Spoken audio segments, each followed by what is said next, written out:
What if RFID actually worked the way warehouse teams expect it to? Sonaria delivers RFID without friction with simple, operator-friendly workflows that drive fast business results. Warehouse workers want clear and intuitive user interfaces. Sonaria delivers that with practical and direct solutions. Learn how warehouse executives are cutting manual work, trusting inventory again, and improving KPIs without burdening the floor at sonaria.com. That's SONARIA.com.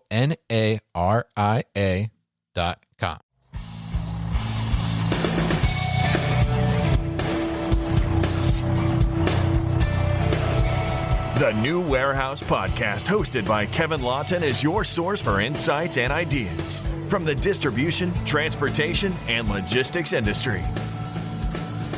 A new episode every Monday morning brings you the latest from industry experts and thought leaders.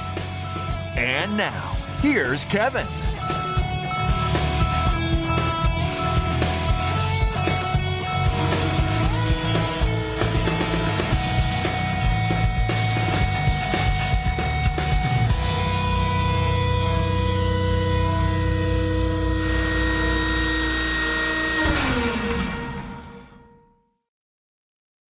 All right, we are live here for this live edition of the New Warehouse Podcast. Very excited. This is our first live of 2026, actually. So we're finally getting live in the new year, and hopefully we'll be bringing many more live streams this year to you as well. But we're kicking this one off with, I think, an important topic and something that is probably on top of mind for a lot of people in the beginning of the year, especially in the marketing world, or for those business owners that are trying to figure out how to get their message out there more, how to get to the market better, how to reach their customers, what is the plan for this year, and what is going to be important for them. And so the title of this stream is the 2026 Material Handling Marketing Report. And we're going to talk about why thought leadership is king. And I'm going to be joined by Ashton Maxfield. He is founder and president of MPC, which stands for Master Plan Communications. And they are a PR and marketing firm that deal specifically with the material handling industry. So they know a thing or two about this, right, Ashton? Yes, we do. We have a narrow focus, just like thought leaders do. But when it comes to PR and marketing, we're your crew. Absolutely. Oh, I like that. There was a rhyme in there. That was very good. Wasn't planned, but we do refer to the MPC staff, which there's 10 of us, as a crew, and it's really acted that way throughout the years. And I think that you could see that with what people in the industry know, like Kirsten Brundall and Nisa and Emmy, and of course Debs Loomis, like that have worked with the agency for many years. Mm-hmm. And it is a business. That's why we're here. That's why we're all here. But yes. The relationships go deeper, and the way that we act is more like a crew than just employees. So. Absolutely. So happy to get you on here. We had you on last year too, talking about marketing topics as well, which is very well received. So we're happy to welcome you back. So for those that are joining us and tuning in now, drop a comment. Let us know where you're tuning in from, and let us know too maybe what's top of mind from a marketing perspective for you. If you follow along on LinkedIn with us, we hosted a poll on there about a month ago now, asking what is the top marketing priority for you in 2026? And that's how we came up with the topic for today. So here's that poll. For those that are interested, we asked people, are they interested in company videos and product demos, thought leadership and content, trade show strategy, or sustainability messaging? And as you can see the results, and I polled my email subscribers as well, and same thing there as well. Thought leadership and content was the top winner. So certainly the topic of today that we are going to talk about, we have Tracy coming in here from Chi-Town over at My Fulfillment. Hey, Tracy. It was good to connect with you at the Fulfillment Forum back in 2025. Happy to see you here today. Oh, we got West Hollywood. Oh, Hollywood. Oh, wow. We got some celebrities out here. Yes, we do. Definitely looking forward to diving into this topic with Ashton today. So we're going to focus on the topic that won the poll, I guess we'll say won the poll here, which is thought leadership, right? So Ashton, tell us a little bit about, first, because this is kind of the beginning of something that MPC is rolling out to be a resource in terms of marketing, right? So tell us a little bit about, why did we host this poll, and what is kind of this leading up to from your end? MPC is launching a monthly series called Handle More Business, and we will have monthly content come out on the third Thursday of every month on our site, masterplancommunications.com. The goal is to answer marketing questions and provide marketing insights to any marketing decision maker in the material handling, warehousing, and supply chain industry. That's the focus. So with that, we wanted to hear from the industry to see what topics are important. We're not going to guess. We want to know. And we knew that Kevin and the new Warehouse Pods audience was clued in to that. So we were so honored that he partnered with us to poll the industry and start it off. So today we'll deal with the first topic, which is exciting, thought leadership. And then each Thursday through the rest of the year, we'll be answering more. We have a few already in the can, which address trade show strategy and some of the other topics that came up in the poll. But we want to be sure to fill the rest of the year with topics that the industry wants insights on. Marketing's changing, and so is PR, and we want to help.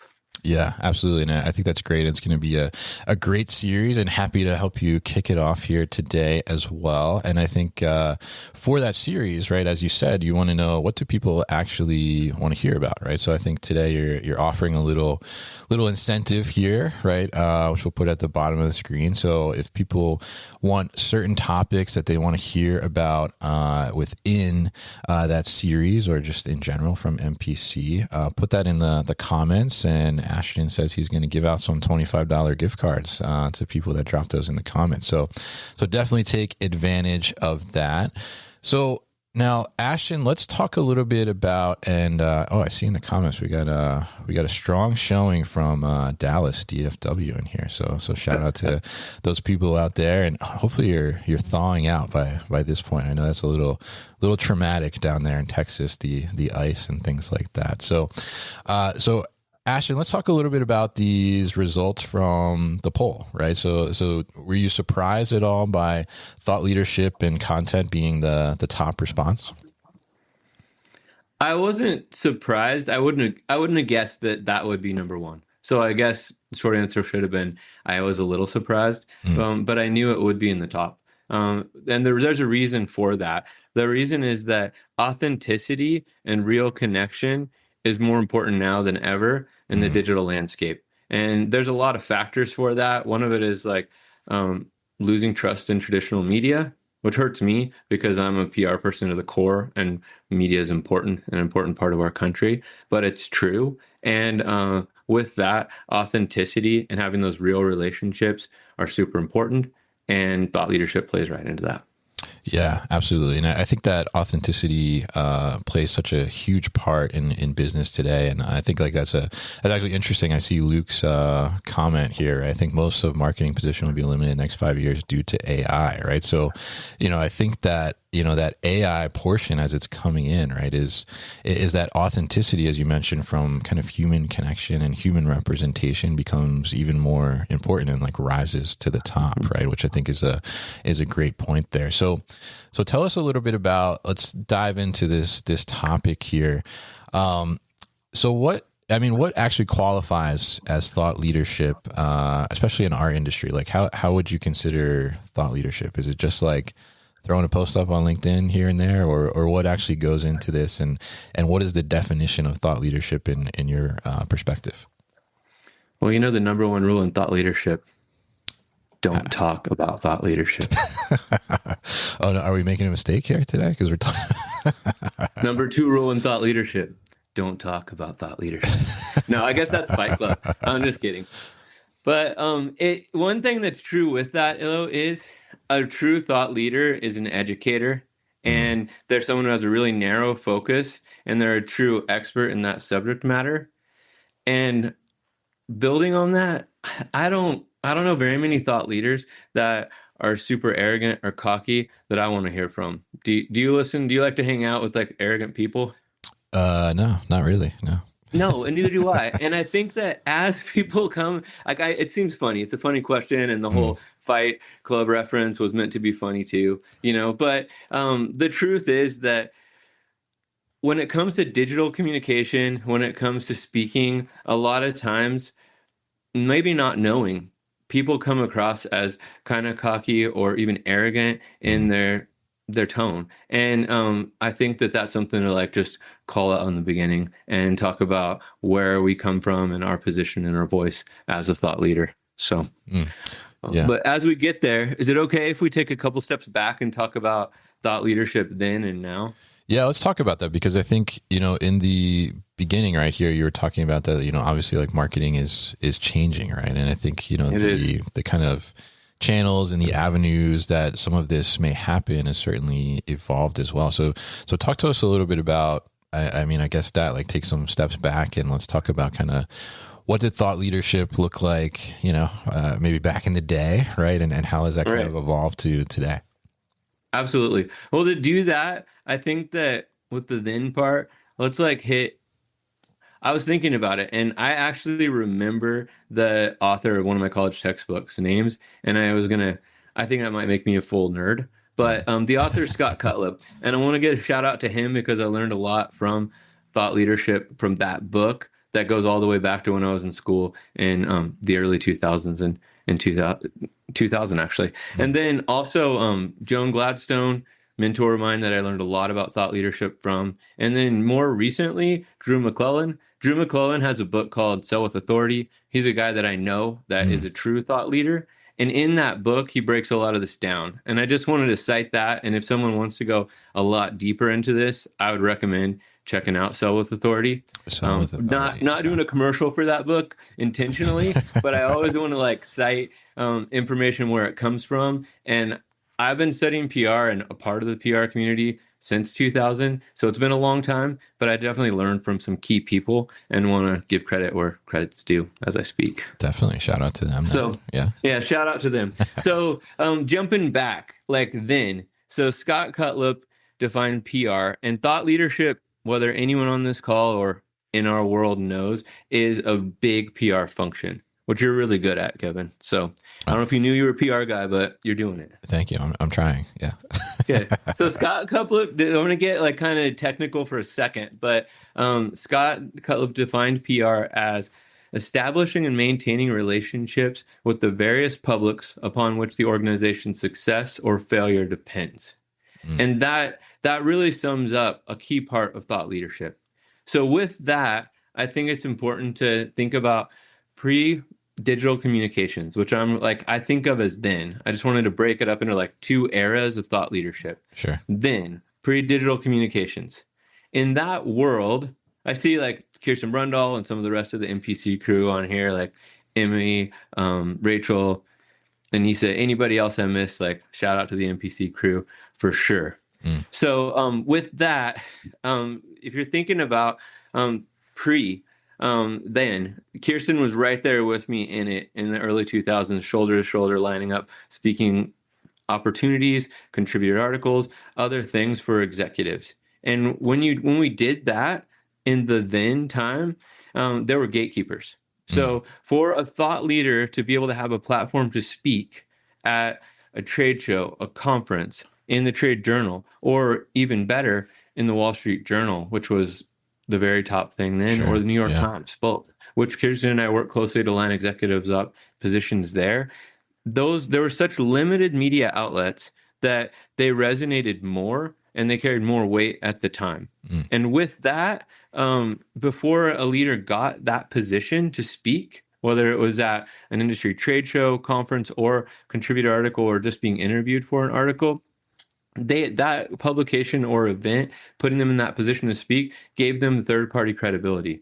By the time they were there and their voice was going to be heard, we knew they were a leader because they were vetted by that media. They weren't going to be interviewed. They weren't going to be a credible source or speaker unless they truly were a thought leader. So that was the difference. But the thing that I think that's really key is remembering that.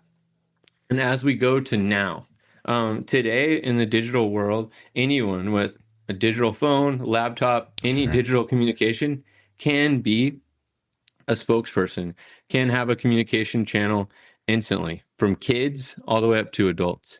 But that doesn't necessarily mean that their content is something that the industry is going to want to hear, or that they have that expertise, that subject matter expertise that really matters. So I don't know. So I wanted to hit that first before we dive into the material handling portion. And then I thought that, I don't know, it helps me to sometimes get out of our details in our industry and see something on a big picture level and then kind of bring it back.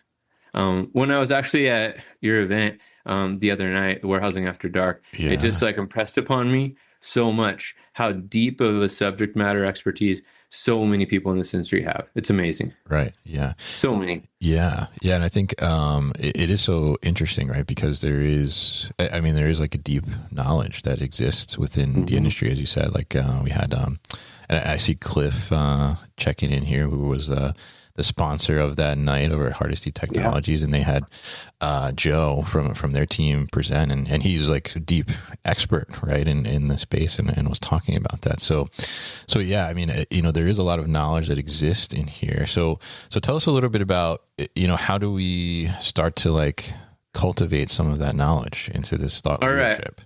Yes, and I got to talk with Joe, and he has such a deep knowledge. Yeah. He's actually spoke at the industry like ProMat and Modex trade shows several times, and he is truly a thought leader. So, shout out to Cliff for putting him up there and having him share. Yeah. So he's truly a specialist. And I thought my example outside of our industry before I bring it back might break down the difference between a generalist and a specialist. Okay. And a generalist is someone that's really fun to talk to in a lot of different settings and shares information about things that many people like to talk about, right? I mean, a generalist can talk about golf, football, cars, warehousing, you name it, and they're that person. A specialist has a really fine subject matter. So, little personal story. When I was younger, I started having chronic shoulder problems, like multiple dislocations a day, trouble functioning because my arm wouldn't work. Not going too much further into details, but the scale of it was pretty bad. And it happened it hit suddenly. So with that, went to a general practitioner doctor, great general practitioner. Followed the normal procedure, like put me in a sling, 90 days, come back, might have been 30 days, but a sling for a period of time, come back, the shoulder should have tightened up, life should go on. And that's what happens with normal protocol. Didn't work. Decades later, with the same problem, no one being able to answer it, found the right specialist. This specialist knows nothing except for shoulders. He's the best at it. Yeah. Try to talk to him about woodworking, warehousing, barcode scanners, cars, golf, nothing. Talk to him about shoulders, every detail of that shoulder capsule, that rotator cuff, the whole thing. He had a modern surgery that would change my life forever, and I trusted him on it.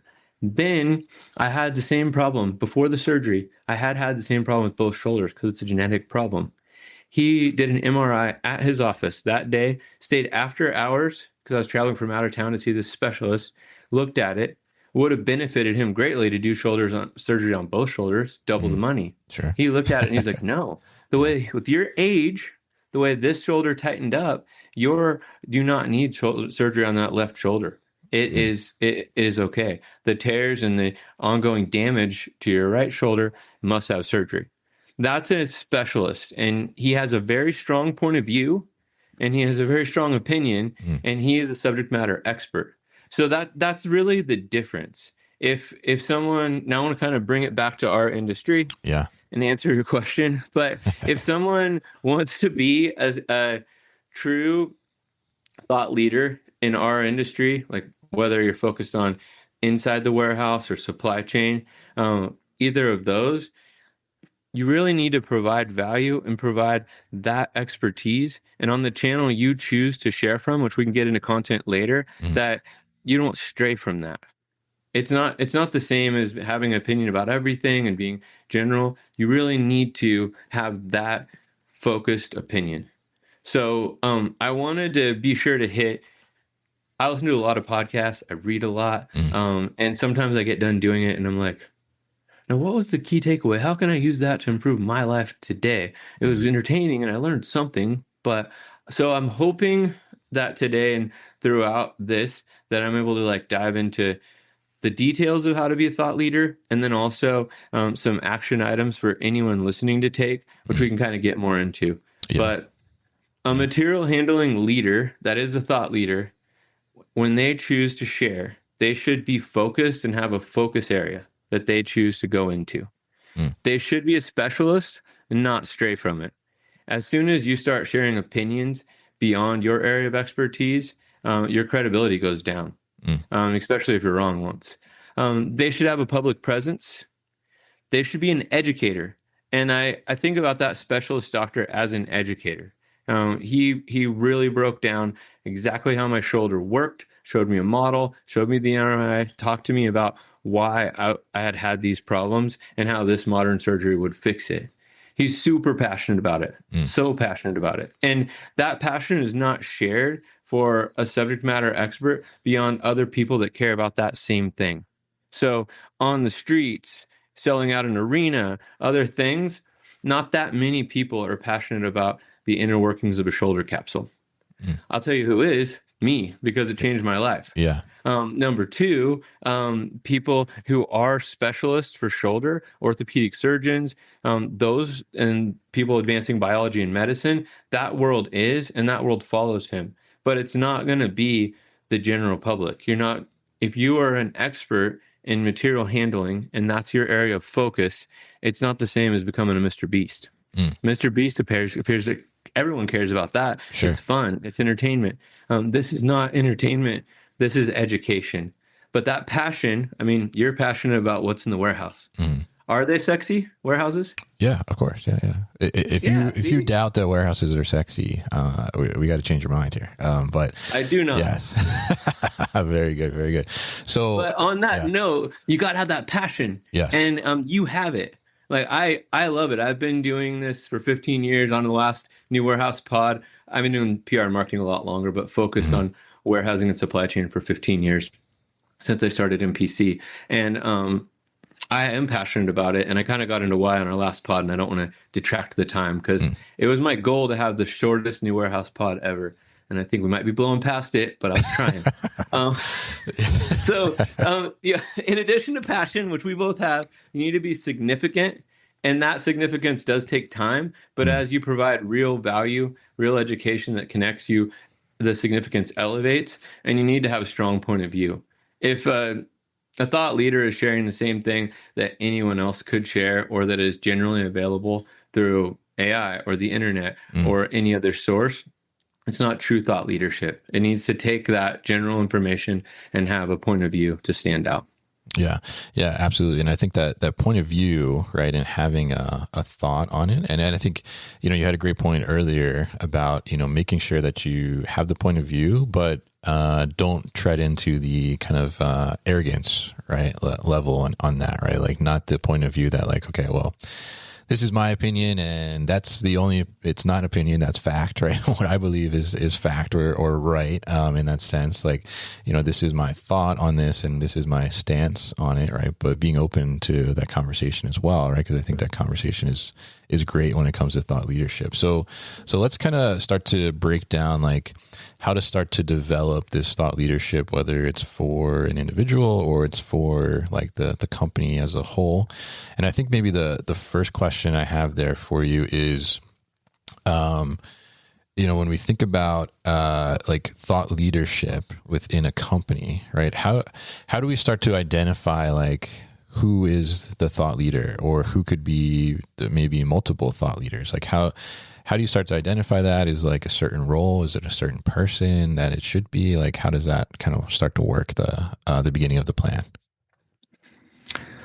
I think that first is just take a step back and see why are you seeking thought leadership? Is it to advance the company, which is something that is very valuable? And looking at some of the friends in the chat, they have some very similar questions and some have been really successful at that. So that's great. Or is it like to advance yourself as a thought leader in the industry for your own gain? And there's like zero wrong answer there. but I think that the plan could take a different tack depending on what the goal is. So with that, so let's just go with a company. So you're a company, you're a warehousing company, and you want to establish your warehousing company as a thought leader. Is there a founder or a C-suite executive? That helps. Title helps. It's not imperative. If you just are a subject matter expert and you don't have that title, you can elevate it, of course. But if for the company, that's already a higher level. People want to listen to leaders, and those titles have leadership with them. Or is there an engineer that's well spoken that enjoys this and will participate? They need to have all the things that I kind of already mentioned. They need to be focused specialists. They need to have a public presence, talk as an educator or want to educate. They need to be passionate, all of those things. But then they also need to participate, because if you don't have regular content coming out, you will not be a thought leader. So with that, find someone who could participate and commit to putting content out on a regular basis and putting content out that is new and has that point of view and provides value. So once you find that, you have someone. Also, if you have someone that has done something that everybody wants to hear about, their thought leadership can have a lot slower cadence, let's say, which isn't something I'd recommend. I would have to have like a set cadence. But I have one example of someone that everyone just wanted to hear from in the material handling industry. So he could literally speak once a year and fill rooms. And that was something that early on we worked with, but he doesn't put out regular content. When you go use Gemini on who a material handling thought leader is, he's not going to come up. But you know who will come up? Who? You. When it comes to Gemini, Kevin, you are one of the top. So you're not quite there on ChatGPT, and I didn't use every other modern AI, but I decided to try that out there. Yeah, I got to work on ChatGPT. Okay, all right. You are a thought leader, though. But this guy, so just to throw out one example, and I have some, if we get to it later, examples of companies that have used it to advance sales immediately. But so Andrew Kirby, if anyone's met him, they'll never forget it. He's an amazing, like, unique individual. But he believes that he was put on this planet to make the world a safer place. That is a strong point of view. Yeah. That's it. He didn't become an engineer for any other reason than saving lives. Wow. And he'll tell you that. Yeah. He invented Tubrac, which I'm sure everyone on this call knows about. But basically, it's a pallet rack that will bend in all four directions, has a dual moment property, which is an engineering term, science. Anyway, with that, when he speaks, people wanted to listen for many years and still will. So at a trade show, it could easily have a press conference at the booth, book a meeting room, and just fill up the meeting room with him, with the people hearing about why and how this works. And it was such a major change in the industry. So that's one. But he has the point of view. He's very significant because he's made a difference and he's known. He's not someone who's seeking to be, a thought leader. So, but those are the way to do it really is to identify an individual who will make time, meets all the criteria we talked about, will make time to have regular content, choose an outlet for that content and be consistent with it and have that content come out on that regular basis. That's important. And then to respond. Yeah. So I'm curious in there because, I see definitely some people in the marketing world in the comments here. So, if I'm a marketer, right. And, as I'm exploring different topics, things that, obviously marketing wants to talk about stuff, right. And put stuff out there. Right. So I'm talking to different people within the company and, I find somebody that like, oh, wow, they actually have a ton of knowledge about the industry, about what we do. And, a lot of thoughts around that. Like they could be a great thought leader, but there's someone that, as you mentioned, like doesn't necessarily have a presence out there or is not someone that is like, okay, like, yeah, I'm thinking about this and I'm going to go, put together a blog post or a LinkedIn post or something like that.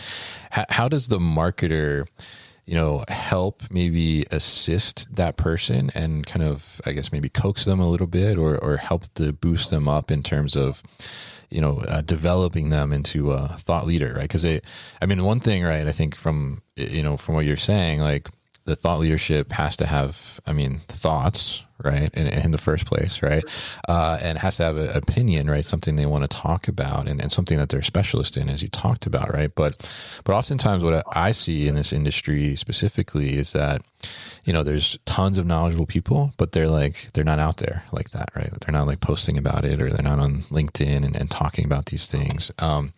So how does a marketer help to, we talked about kind of identifying the person, but how do they start to build them up so that they can put them out there as a thought leader and feature them in things, or help them, start to navigate social media or blog posts or speaking engagements and things like that? How do you start to build the thought leader in a sense from a marketing perspective? Yes. I want to hit that for sure. I'll answer that directly. And then I see a couple, it's awesome to have questions in the comments. One from Shams, which kind of hits ROI, which maybe we talk about next. And then a couple people Tracy had a real ROI, specific one, which is a pretty cool one. But to answer that, how to help them, if they meet that criteria, which maybe we put in the description or the chat later so that anyone could take it, because I really want people to have action items to take, and they'll commit to a regular cadence of putting out content with you. As a marketer, that's where we thrive, because us PR and marketing people, well, most of us, I won't speak for everyone, but most of us are happy to be behind the scenes. Like at MPC, and me personally, like I'm super excited to put together a plan that builds a business and helps them grow, and then also protects them as they grow. So that's where our crisis communication side comes in. So how we help them is they meet all the criteria. They commit to working with us on it and providing us with input and working with us on content. Then we talk to them about where they're most comfortable sharing. There's different forums that people follow in our industry. One, of course, you're ruling podcasts. Sure. And that's great.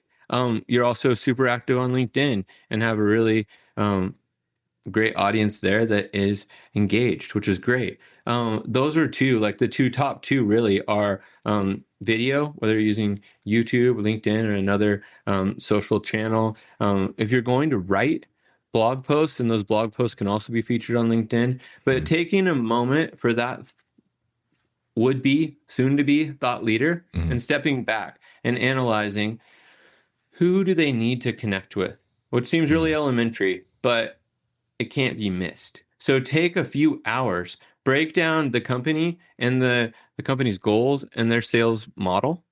Do they sell through distributors? Does the product ever touch an end user? Is it only B2B? Those are super important. And who are the top 100 customers? And if it's less than that, who are the top 25? Sure. And how do you engage with them? And where do they consume their media and where do they spend their time? Then decide, once you hit that, because if you're speaking where they're not, it's not going to be very valuable. Once you decide on that content channel and the type of communication, whether it's going to be written, video, whatever form that is, then setting that regular cadence and coming up with really 6 months worth of content ahead of time, which is a lot.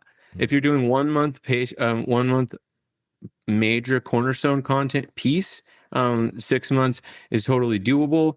But having it far enough ahead so that you don't miss, because the audience, the cadence is important. Building momentum is important. And if you start missing, then you lose your audience. So I'm not saying that the new warehouse pod has to have 6 months lined up, but if you're a new person that's really breaking into thought leadership, it's important to have quite a long pipeline of topics built up and get it in the can so you don't miss. So, for example, like MPC has, we're doing Handle More Business. We really analyzed where our audience is, where this industry is. We got the topics, thanks to you, from the industry, what they want to hear. And hopefully we get some more in these comments. Yes. I want to give out some gift cards. Put those comments in there. We got gift cards to give away. Definitely put the comments in there on topics, right? And you can pick the gift card. If you want to go to Starbucks, I love coffee.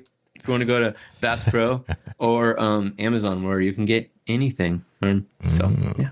Okay. All right. So I hope that answers the starting point. And then getting basically into content a little bit. Yeah, definitely. So yeah, I mean, definitely a starting point there. And I think that's like such a great tip too, is to get the content together so you have runway, right? And I think that's one thing, having a podcast, certainly I've learned over the years too, like, because consistency is key, right? As you mentioned, like showing up and having this cadence, right? If, there's so many different ways that people can invest their attention, right? That, if you lose some of that cadence, some of that consistency, then you can lose that attention, right? In a sense. So very important to kind of develop that and, do that. And there's lots of ways to get that done. But I'm curious in there, because you mentioned the cadence. So, if we talk about like thought leadership content, putting it out there, like in your opinion, like what is a good cadence, right? Is it like, okay, I should put something out once a week? I should put something out once a month, multiple times a week? What is really a good starting point there? Because I think one, it's got to be digestible, right? But two, like how do you make sure that it's not too long in between that you lose some of that attention? Right. Well, it kind of comes back to like those key things, right? Is it going to be educational content? Is it going to be something that resonates? Does it provide value to the audience? If you can do that 3 times a week and get the rest of your job done, that would be unreal. If you do that at a really continuing to put content out, that works. But for most of us, we have other things going on. Many thought leaders, the ones that are true thought leaders in our industry, are running a business, most of them. And so there are definitely other priorities in their life outside of content. Quite a few years back, Gary Vee. Any Gary Vee fans out there? I know Gary. I'm one. Yeah. So Gary Vee broke it down, and he's just like, look, he put out longer form content, and then he broke those up into shorter form pieces of content. And with that, on all the social channels, because he's Gary Vee and he's everywhere. Yeah. With that, it worked. He doesn't stray. He comments on a lot of topics now, but he hits all the things of a thought leader, and he breaks it up into really consumable, shorter form content from those longer form videos. Another, like Drew McClellan, who I mentioned earlier, really broke that down too in a way where he calls it cornerstone content and cobblestone content. So the cornerstone is that big foundational piece. It could be long form, and a longer form of thing that really answers a deep topic. It could be trade show strategy, thought leadership, sustainability messaging, news releases that matter, and material handling, any of those topics.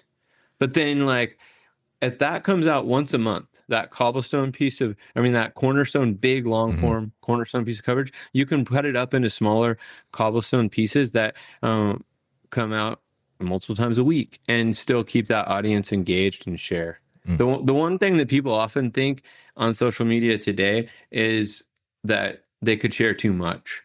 And sure, it's possible. Yeah. But for a business, really, like people are seeing with the current algorithms, a fraction of your posts. Sure. So Gary really hits that you could post multiple times a day and it not be too much. So I'm not going to say a certain cadence that an individual needs to take to be a thought leader, but they need to choose what that's going to be, put it out there, and stick to it and be consistent.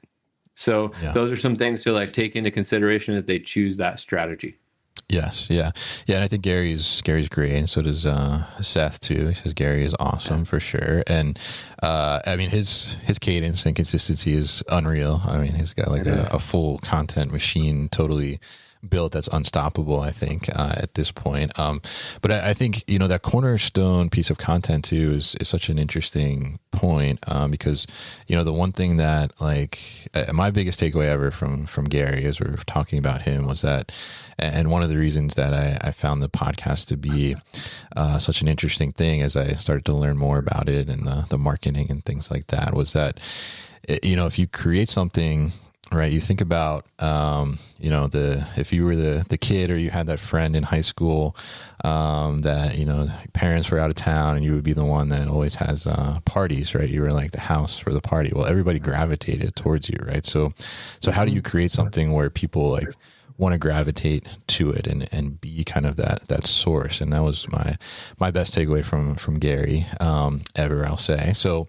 very interesting there. And let's address some of these questions in the comments. We see there's a lot of questions in here. I think 3 or 4 questions about ROI on thought leadership and content. And I think this is a very interesting question here, right? So this is from Alyssa. Shout out to Alyssa over at Big Joe. For teams trying to justify content or thought leadership initiatives internally, what metrics matter most? How do you measure the ROI of authority instead of traditional lead gen KPIs? So Ashton, I'm curious how you look at this, right? Because you talked about, the way things used to be, right, to how they are now, right? And, obviously leads matter. People want leads, right? They do. But when it comes to thought leadership, it's not always like immediate leads, right? So how do you start to measure that? How do you know like it's being effective? How do you know there's actual impact happening?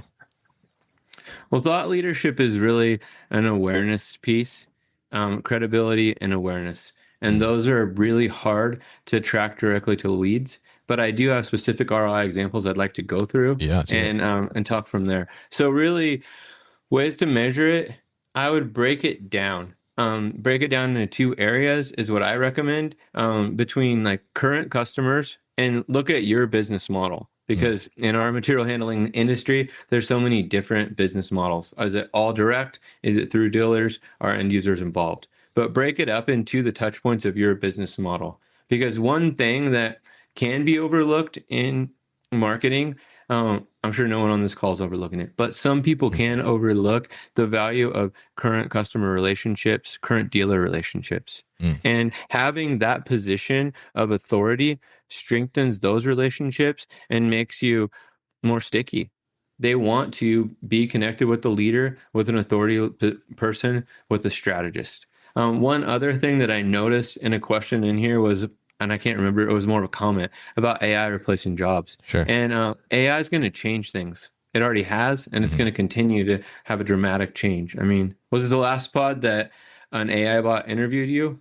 A recent one, right? Yes, yeah. Monday's episode, actually. Yeah. She did a great job too. I thought about it. I might want to hire her. She grilled me a little bit, actually. Yeah. Forklift safety there. So with that, AI is going to make a change.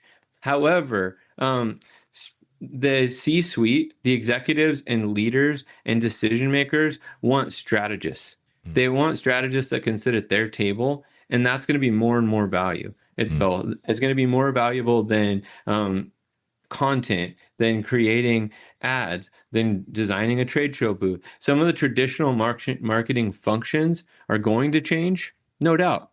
We're surrounded by change. However, true strategists are going to elevate, and thought leaders are in demand, and thought leaders often don't have to negotiate on price or choose not to. So flipping from the old sales model to the new, in the old days when someone would sell off of a spec sheet and sell off of cold calls, when I first started in this industry, some of my contacts and friends, especially at lift truck houses, but for other companies, they thrived off of cold calls and they were masters at it. Today, anyone with a phone can easily check your background, can look you up, can look your company up, and get a quick comparison of your product and who you are versus the competition. So while sales remains super important, having that authority position is even more important. And that can be hard to measure, but there are ways to break it down. So with thought leadership, I would recommend putting the metrics in as you do measure your marketing and you measure your leads, whichever lead tracking you have, where they came from, where did they hear about you? And Cliff mentioned the way that they measure, Cliff Hardesty the other day, the way they measure where things come from. And I thought that was great because not all companies measure. But with that, I think it's key. And then sometimes, depending on your sales model, sometimes it's not selling a huge volume. Sometimes it's landing that key customer or that key deal. And one thought leadership example of ROI that I have is one of those. It's one giant deal that came from some strategic thought leadership.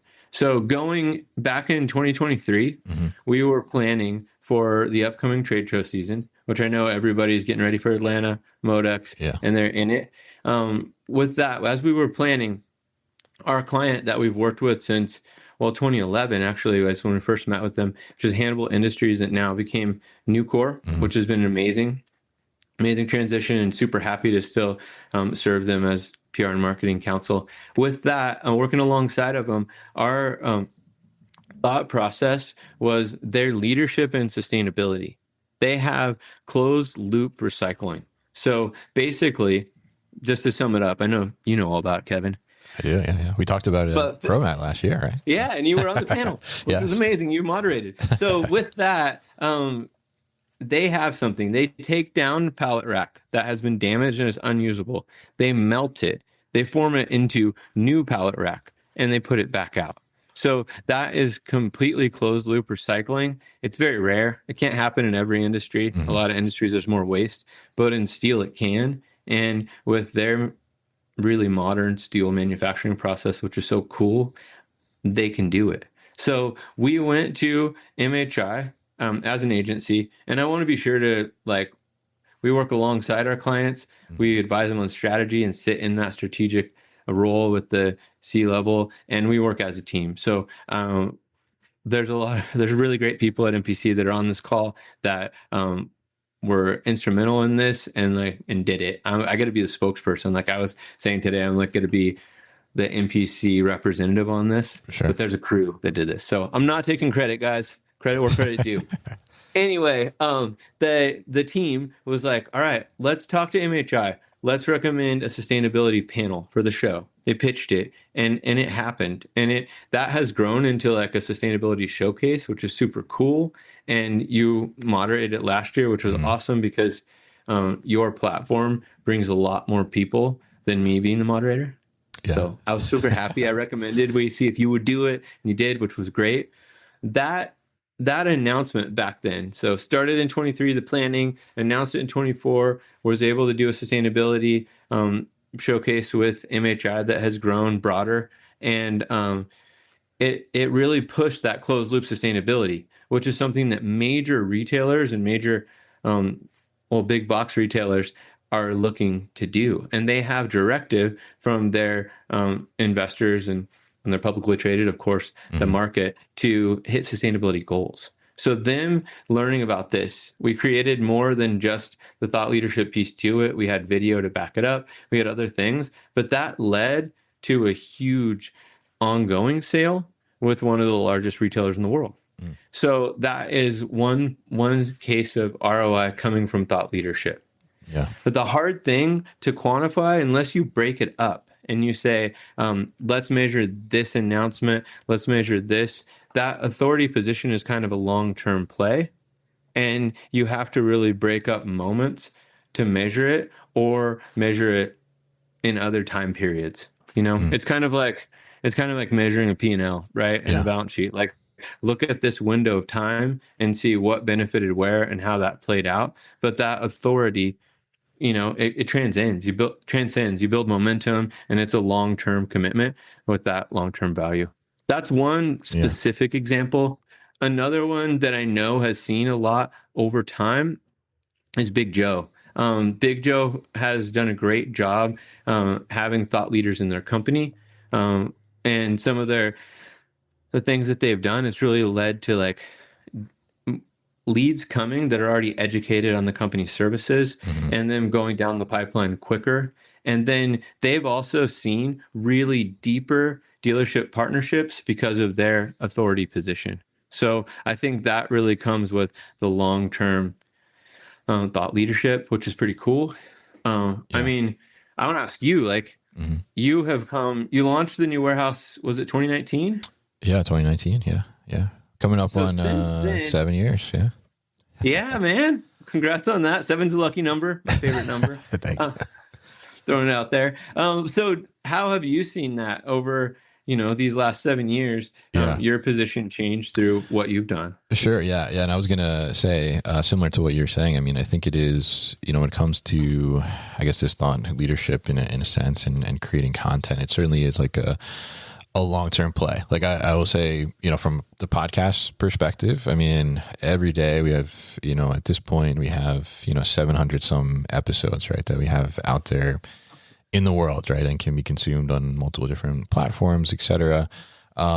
Which one of them is the panel from ProMat. You can find on YouTube too as well if people are interested in that one you're talking about around sustainability with Nucor. But yeah, I mean, every day, like, I see people that are, they're listening to episodes that are multiple years old, right? So, and I hear from people like, oh yeah, actually I listened to that episode about so-and-so company. I'm like, oh, when was that? And then I think about it, I'm like, oh, that was like 2 years ago we did that, right? So that discovery, I think, phase for companies and solutions and things like that, when you have the content out there, like it's just kind of constantly working for you, right? And like, to your point, like there may not be necessarily an immediate ROI, right? And it may not result in like in instant leads or anything like that, but over time it's building that foundation and that authority. We actually had somebody on that was a 3PL on the podcast a couple months ago, and he had recently switched WMS systems, and he said, like, straight up, he's like, one of the reasons I switched is because this WMS system, whenever I was looking to, get into e-commerce fulfillment and looking up information that I needed, not just around WMS, but just like around e-commerce fulfillment in general, like every article I found pretty much was like from somebody at this company or from the company itself, right? So he's like, okay, well, these people know what they're doing, right? And I think that's a great example of like how that content can work for you before you might even be talking to this person, right? Like they're investigating, they're researching, they have more access to information than ever before, as you said earlier. And, I think that becomes really important, and it is a long-term play, but it kind of keeps just working in the background for you. So that's kind of my view. And I'll say, from the data itself, people are definitely like listening to things that are, 2, 3, 4 years old, still as well, as long as it's out there and accessible. So let's do another question here from the audience. I think I got one. Sure. One. And it kind of goes right in the way of what you were just speaking to. Rachel Leadholm was wondering what types of content are most effective right now in material handling. And what have you seen from the new warehouse pod? Which of your content is most engaged with? Yeah, absolutely. So I think that actually I'll throw the poll back up here, right? Because like our second place, right, was company videos and product demos. And I think, from what I see in terms of like what's the most effective, I think our content where we are on site with the customer certainly like gets the most attention, right? And gets the most traction, because I think it's, it's interesting setting, and our industry, right, is very kind of visual to begin with, right? So it lends itself well to video and being able to convey that to the audience in itself. Like you mentioned Nucor, right? We went and did something at Nucor's Houston location, right, previously, and that stuff performs really, really well, because I think there's a natural curiosity in the industry to see like, how do these things actually work, or how are people actually using these solutions in the real world, right? And like how, like, and that starts the brain, I think, to think like, oh, okay, well, I could use it like that, or like, oh, that's how it works, right? So that's really like where we see the most traction for sure, is doing those kind of in-person engagements, and getting thought leader from the company, not only talking about some industry topic, but then also kind of showing like how these things work and how they come together. So that's what I see as the most effective from our perspective. Cool. Yeah, that's interesting. Yeah. So let's, I think Tracy has like a real world example here. So maybe you can give her some ideas here. She said, is there value for me to share with prospects that which is her company, started as a marketing agency that evolved into a fulfillment provider? So they started, I've met Tracy before. They started as a marketing agency, but then evolved into a 3PL doing e-commerce fulfillment for brands. So she wants to know, should they include that like in their content or their story? How would they approach that? My recommendation is yes. If you tell that story authentically, it will connect. People want to know where you came from. People love to know experience going beyond. And so the way that you could explain that and how you created demand, because that's what marketing does, right? We're here to create demand for businesses, how you created demand and then how that led you to the current place you are with fulfillment. I think that's great. And I'm sure that you have some awesome testimonials behind you that you could use, which really increases that credibility and elevates you as a thought leader, making you significant. Yeah. I have kind of a similar, well, it's a little different, but an example that might help. Okay. So when I launched back in December 2011, I decided to launch Master Plan Communications, MPC. And when I created it, I chose to wait until much later, 3 or 4 months later, to announce what we were doing. And I did that to build the key points of thought leadership for the agency and agency leadership and tell that story with momentum and strong clients behind us. So I launched it in December and I had a strong list. I was in there at Hannibal and I was going after many companies in the markets we were focused on and letting them know what we were offering and how we can help them build their business. And it worked. And by that spring, we had several major companies behind us. And I'd hired 3 people off the bat. And I just knew we were going to make it. And so when we did launch, we launched with the credibility of clients behind us. We launched with that authority of others speaking on our behalf already. And it put us in a position where it was more like, get on board with us or get out of the way in a nice way. Instead of like being like, hey, would you like to try it? I know what I'm doing. It was more like, this is our team. This is who we already have on board. Would you like to have success like them? They've already endorsed us. And it put us in a whole nother position. So it sounds like you're already in that position because you have such a strong background moving from marketing to fulfillment, and it would be a cool story to tell. Yeah, absolutely. And I would add to that, I would say that, a lot of, especially from fulfillment, like e-commerce side, right? A lot of people that have started these e-commerce stores or businesses, right?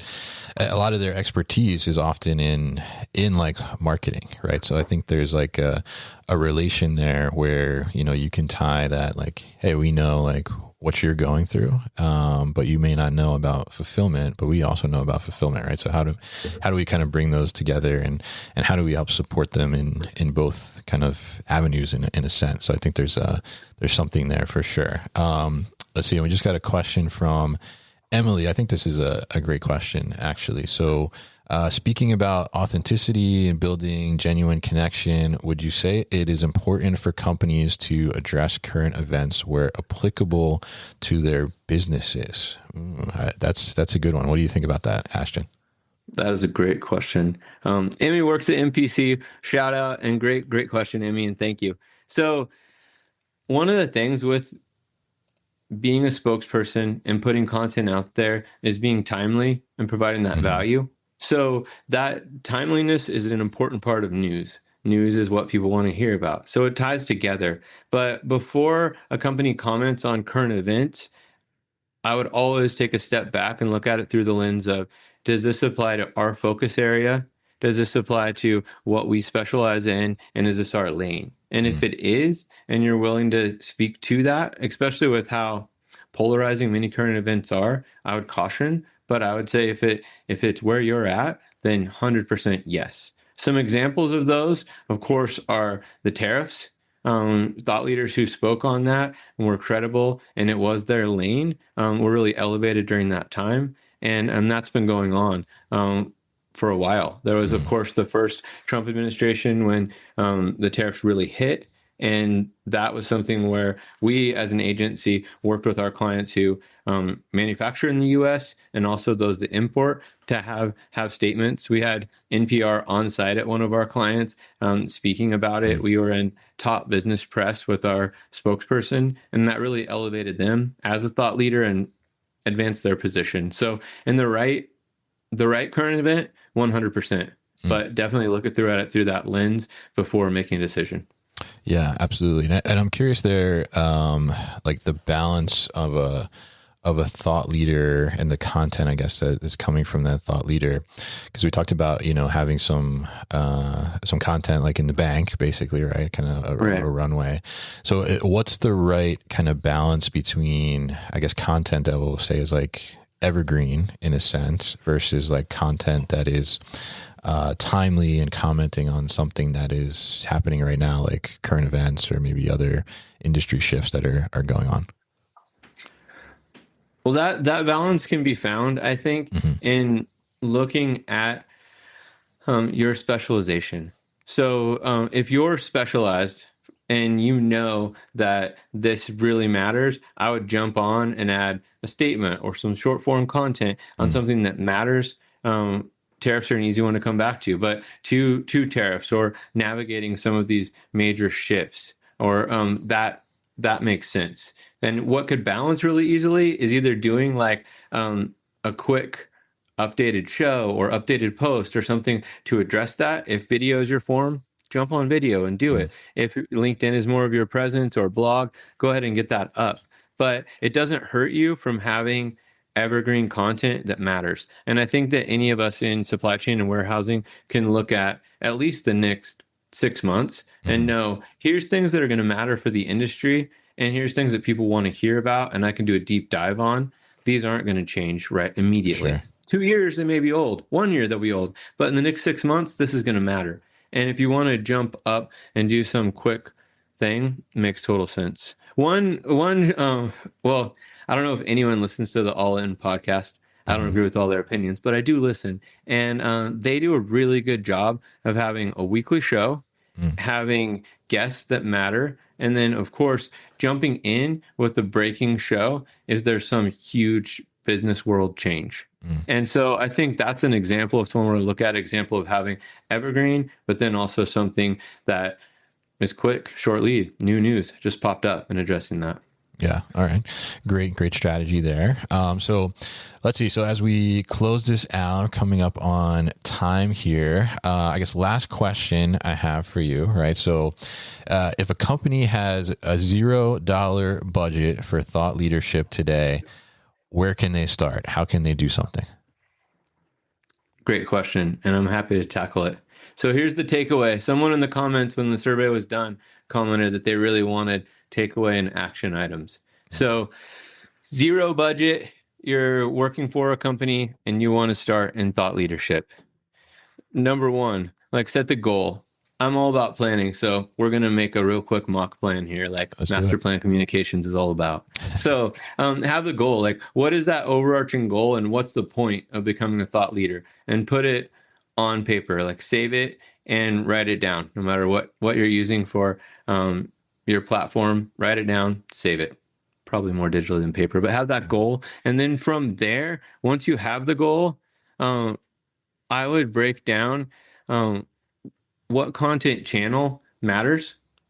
And then the other thing to put on there, probably right above what content channel matters, is what the subject matter is going to be. What is that lane and who is the spokesperson? Whether it's you or an engineer or a CEO or president, what is their specialty going to be? And define that so it's easier to stick with it. It'll probably be obvious, but write it down. And then from there, after having the channel and doing that research we talked about earlier of where the audience consumes their media and where you can best reach them, then I would break out at least 6 months of content. Like these are going to be those key pieces. Let's call them cornerstone pieces. These are going to be the 6 topics that matter, and that's what we're going to commit to first. And then there can be, of course, those can be broken up into shorter form cobblestone pieces, like they talk about in Sell with Authority, and have those shorter pieces. Once you have that, and you continue to build content at least 6 months out, you can really move forward. For any marketing professional, I would recommend having some KPIs or measurable objectives, and those could be broad at first. It's not wrong to have it be reach at first, and owning voice and things like that. And then down the line, tie it to ROI. One of the things that I think it kind of goes into trade shows too, but one of the challenges with our industry in marketing is that we're sales driven industry as a whole. And with that, people automatically think direct ROI. And that's not wrong. Like, that's what marketing should do. However, some things are a lot longer lead. And as we move into this new era where authority, as Kevin mentioned, authority has become a currency. And when you're having that real authority position, it takes a longer commitment. And so having maybe broad KPIs in the beginning and then breaking those down over the future to make them more measurable. Yeah, absolutely. And I think, I would agree with you there on the plan, right? And I think, having a $0 budget is not an awful thing for thought leadership, at least to get started, because we all have a phone, right, that we can leverage to do those things, getting on LinkedIn and posting some stuff to test what works or what doesn't work is free, right, for the most part. So I think it's easy to get started with a minimal budget or no budget at all, and then be able to see that. And I think, my other tip there too is, we talked about kind of tying it back earlier to, how do we identify that person and start to develop them into a thought leader? I've seen, where you can sit down with this thought leader and, interview them and record the interview on Zoom or something for like an hour and just have them talk about a topic and then take that, transcribe it, and,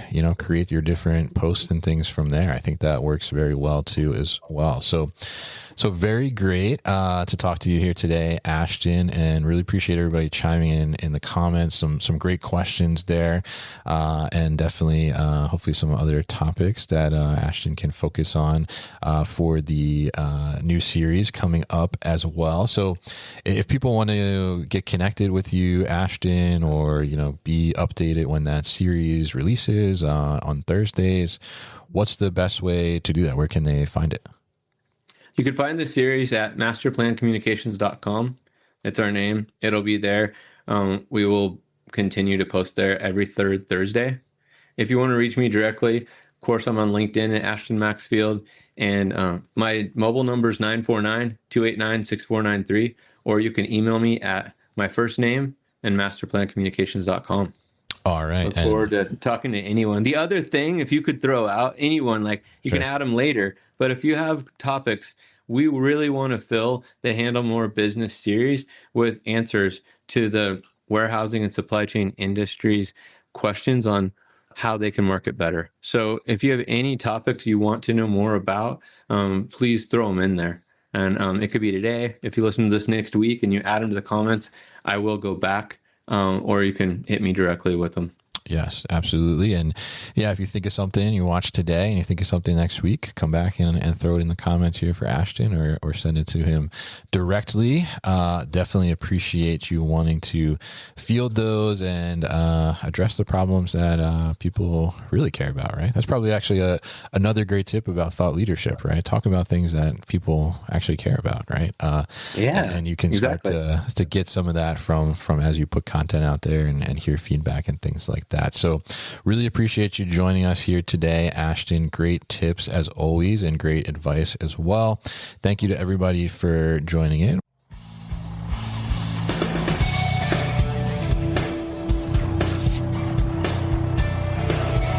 You've been listening to the New Warehouse Podcast with Kevin Lawton. Subscribe and check us out online at thenewwarehouse.com.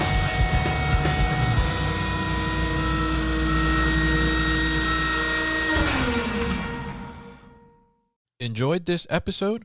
Make sure you are subscribed to the podcast, and for more content from the New Warehouse, find us on LinkedIn and YouTube.